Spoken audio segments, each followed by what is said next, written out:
Hey everybody, how's it going? So, Lethe just got shown off, the new Ice Warrior for the game. Same base stats as Lilius, and just wanted to take a look at this character real quick and kind of talk about what she does. So, first of all, just take a look at her animation. It's her, like, S3 animation, as we would say for most characters, but in her case, you know, it's a little bit different than that. So she calls in the Kraken and all that. She has a passive. You look at her stats right here. As I said before, same as Lilius. They're the only two characters with it. And then she has Effectiveness, Imprint, and releases Defense for the team. So you look at this and you're like, okay, she's probably some sort of support or something like that because she has the Effectiveness, etc. But let's talk about her skill set real quick. So this is her S3. And it's the thing where she drops the giant ice ball that you've seen in the side story. Decreases buff duration by 1 turn before a 100% chance to inflict Frostbite and Restrict for 2 turns, which is pretty nice. So get rid of immunity and put Frostbite and Restrict. Frostbite, if anyone doesn't remember what it is, I believe it makes it so any damage sharings or damage reductions don't work while it's on somebody. So like Aureus and stuff, or like Adamant Shield, or any of those kinds of things just don't work. Which is really, really powerful, actually, especially against teams that are trying to be super tanky. And Restrict, obviously, you don't get pushed up anything, and the Soulburn grants an extra turn. That's her skill 3, where she drops the ice ball here.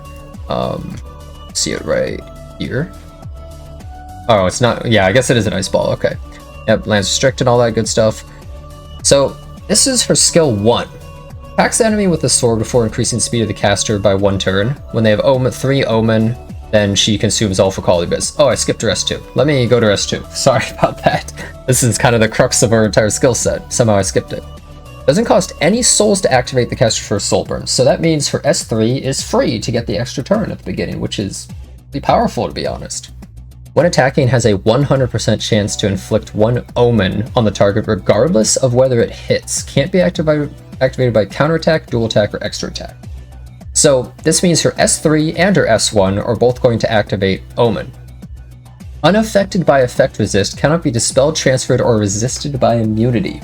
That makes it so she just ignores so many mechanics of the game. Doesn't matter if she lands the hit, so it doesn't matter what element the opponent is or if they have evasion. Goes through immunity, so it's essentially not even like a debuff, it's just a counter that's put on the enemy that you've been hit X amount of times by her. And when you get hit 3 times, well... then she does the Wave Slash thing. If they have 3 Omens at the end of it, so if you could Soulburn her S3 for free, and then go into an S1, and they already have 2 on one of their characters and 1 on all the others. Then when she wraps around and takes her next turn, she uses Call of the Abyss, which does a bunch of damage, inflicts Extinction, covers health of all allies when they're dead, like only if it kills, can't trigger a crit, and penetrates 100% of defense and scales off of max health. So, pretty strong ability. It means it's good against just a lot of characters. Ignoring defense is obviously pretty powerful. We all know that defense isn't as good as health overall. But also makes it so it works against evasion characters nicely too. And it probably kills squishies pretty well. So if you look at it right here, so let's take a look at how it actually works. So she hits this Vivian. Keep in mind the Vivian has Frostbite, so if Vivian's passive is not working right now, she's not actually reducing the amount of damage that she takes. But also Arrowwell is not having any mitigation effects either. She uses this, and she hits for 16,000 damage there. Pretty solid amount of damage, 16,000 unmitigatable damage to a unit. Like, that kills most bruisers in the game pretty much, especially if you soften them up with a little damage beforehand. So essentially the whole point of this character is she's an anti-tank down character. Those people that like to just kind of sit there and be really bulky, maid Chloe pickers are in trouble. Anyone who's just trying to be really bulky is going to have a little bit of trouble against this character. It's hard to tank her out because she puts Frostbite on you.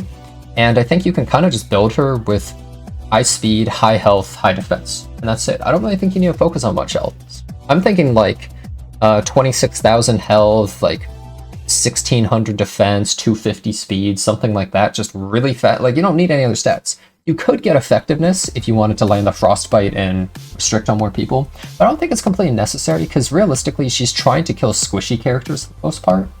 So you may as well only land the Frostbite and the strip and everything on the squishier characters. because you don't really need to land it on the tanks anyways, because they don't have much mitigation. They're normally the ones who are giving the mitigation. So I don't think effectiveness is necessary. It doesn't even work with Omen, because Omen always lands, so that's kind of how I see it. I think you could just run her on something like Proof of Valor. She's a warrior and they have a million artifacts. You could run like El's Fist, you could run Durandal, that could be a good one. I'm just thinking Proof might be nice just for really bulky. If you really want to do stretch goals, maybe you build a little bit of F-res on her, but I kind of think it's better just to focus on a ton of tankiness and a ton of speed, I feel. But she actually seems like a really interesting character. I think she might be really fun. And she puts a timer on the opponent where they're like, we have to deal with this character, which is why it's perfect to put something like Proof of Valor, because then it's like, well, can I deal with this character? And she takes up all the aggro of the opponent's team. Now, she's not going to be good versus Spectre Tenebria. She's probably not going to be good versus Apocalypse Ravi because she can't kill her. But other than those characters, a lot of the standard bruisers are kind of fair game. And even evasion characters, she can survive the damage from these evasion characters, and she can probably insta-kill them.